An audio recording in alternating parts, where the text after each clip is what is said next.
Magandang balita po ito para sa mga gustong bumili o magpatayo ng bahay. Hanggang 6 na milyong piso na ang halagang pwedeng yung utangin o hiramin sa Pag-ibig Fund. Pwede rin pala sa kanila na makautang po ng pambakasyon. Nakatutok si Marie Sumali.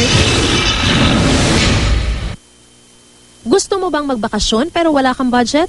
Merong sagot dyan ang Pag-ibig. Dahil sa kanilang programang Vacation o Anti-Depression Loan, makakautang ang Pag-ibig member ng perang pambakasyon.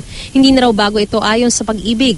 Iniba lang daw nila ang pangalan para mas mapansin ang mga nangangailangan nito.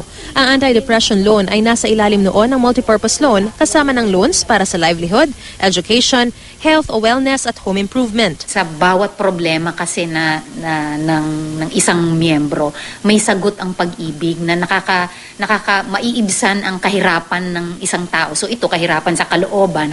Kaya naman excited ang magkaibigang ito.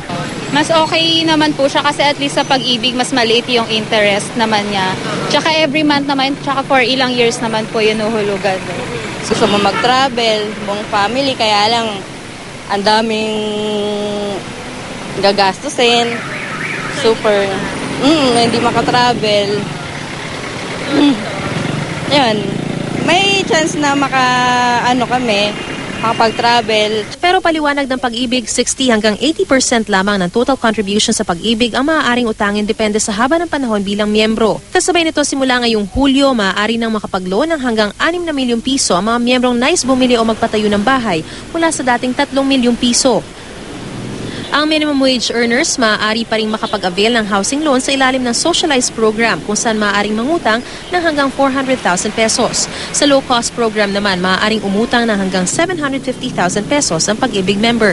Ito unprecedented. So kauna-unahan na at pinakamababa talaga, we are going to subsidize it at 4.5% interest rate para mas mababa ang amortization ng ating mga minimum wage earners. At kung dati maghihintay raw ng 2 taon bago maaprubahan ang aplikasyon sa housing loan, maaari na rin itong makuha agad basta't itataas lang ang kontribusyon sa ahensya depende sa laki ng uutangin. Marizu Umali, Nakatutok, 24 Oras.